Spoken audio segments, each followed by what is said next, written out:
How to Successfully Integrate WebQuests into an 8th Grade Science Classroom by Lindsay Friedman, Bowling Green State University.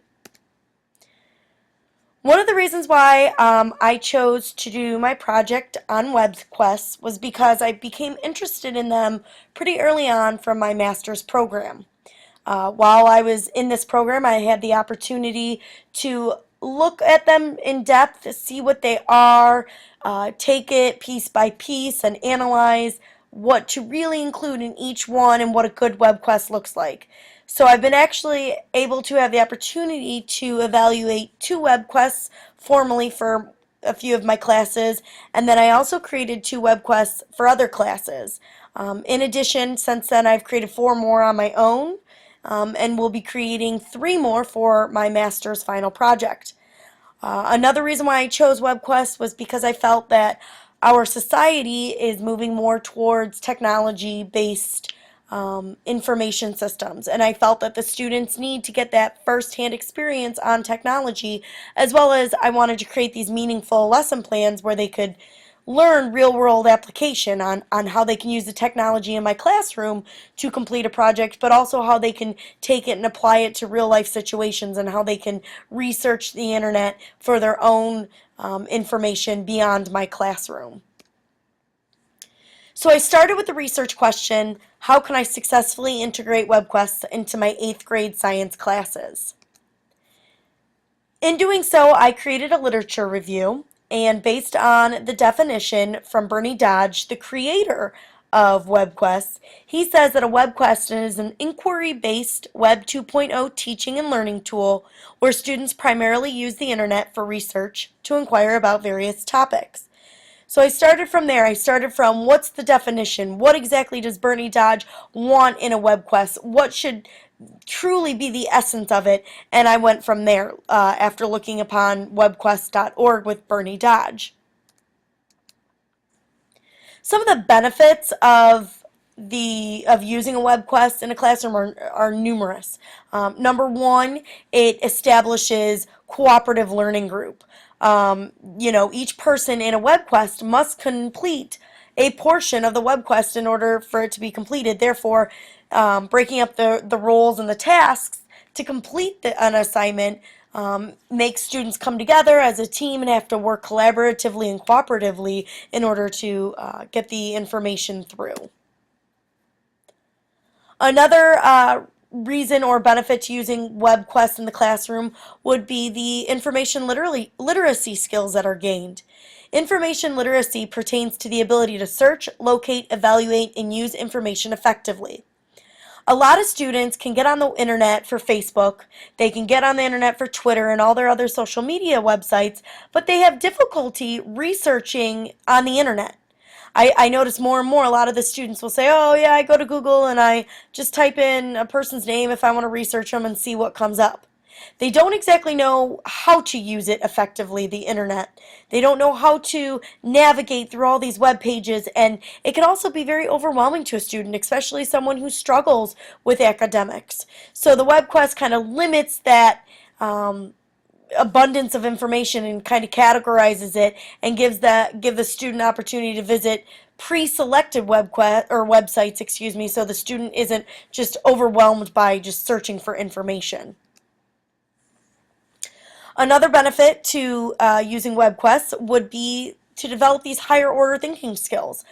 Most of WebQuests that are available have students look up information and then not only research information, but take it a step further and say, okay, now we need to make a decision, whether that be a problem-solving decision, whether that be giving advice, whether that be just gaining information for the sake of, making themselves more equipped to handle life.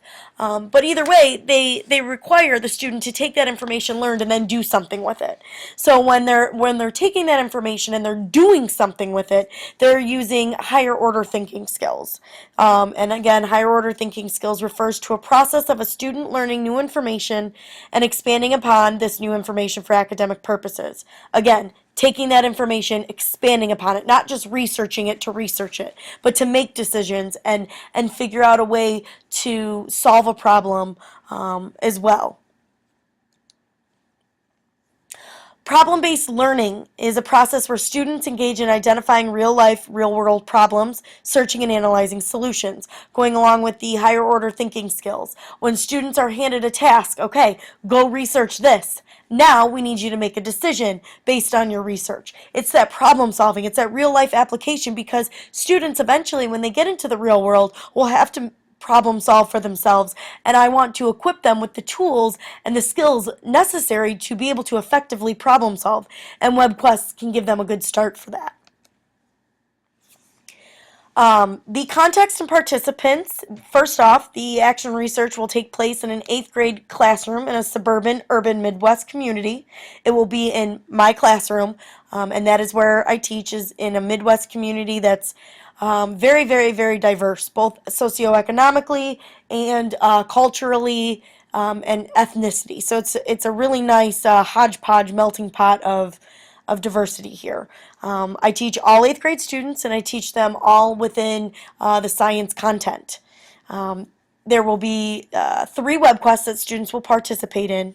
However, I'm only concentrating on 5 students to really research and analyze their data. Because I teach over 130 students, it would be very, very difficult for me to just look at that information on that big of a scale. So I've chosen to only look at 5 students, although all my students will be engaged in all the entire process. The group of 5 that I will choose will be chosen on teacher-established criteria, such as student engagement and student academic abilities. The sample group of students will consist of 2 students who have been observed as having been actively engaged in the science classroom on a daily basis, then 2 other students who are just completely on the opposite end. They're either unengaged because they don't enjoy science, or they're unengaged for personal reasons. Maybe there are other things going on at home, in their home life. Maybe they just don't like the class. For whatever it is, they're just unengaged. And then someone in the middle ground who participates, but not as much as I would like them to. Kind of has their days, depending on what the topic is and if it interests the student.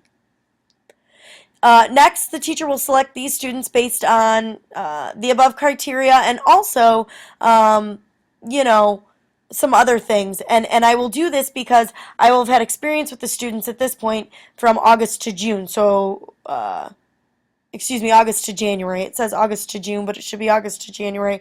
So I've really had a chance to get to know them, get to know, if they're participating on a daily basis. I'm able to look at their grades. I kind of have a really good idea of who my students are by this point. So when I do go to choose those 5 people, it will be based on, a lot of time working with them. And the actual action research will happen during January and February of this year. Of this 2013-14 school year, but also this month. I'm starting it actually next week. Next week will be the first week of the action research. I will also choose these 5 students based on their academic abilities.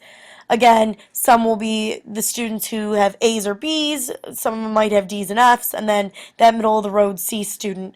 And again, I've had time to work with them since August, and I'm able to make my selection just based on really truly knowing my students at this point. Again, the remaining 8th grade students will participate in this. They will engage in all 3 WebQuests. They will do everything that all my other 5 students are doing. It's just that I'm looking at the data from only those 5 students. As far as my data collection, I will be using 2 types of instruments. One is the student behavior checklist, and the other is surveys that I've created using SurveyMonkey.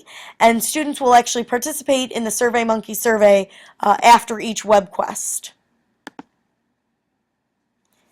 This is what the student behavior checklist looks like. So I can just jot in notes such as this person is staying on task from 9:30 to, whatever time. I could say the whole period, or I could just jot down notes for each little category. I'll probably do this by hand. I'll print it off and keep it on a clipboard and just jot down notes, and then later on that night I'll actually type it in. So I have a couple different categories with students: staying on task, completing daily roles, working cooperatively, walking around, such as were they bothering other students, were they, engaged in focus, working on non-WebQuest work. Did I catch them working on math work or other homework that they shouldn't have been? So that's the first web item that I will use. And then The other item that I will use are those Survey Monkey surveys.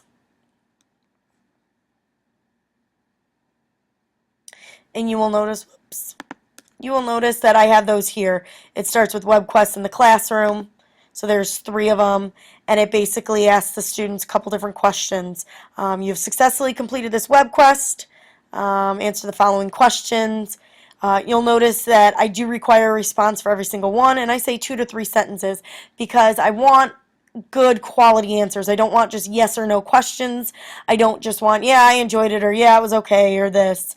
I really want it to be specific. I'm hoping the students that I choose will really provide me that good feedback, that rich feedback that I'm looking for my analysis. And they'll have to answer these for every single one.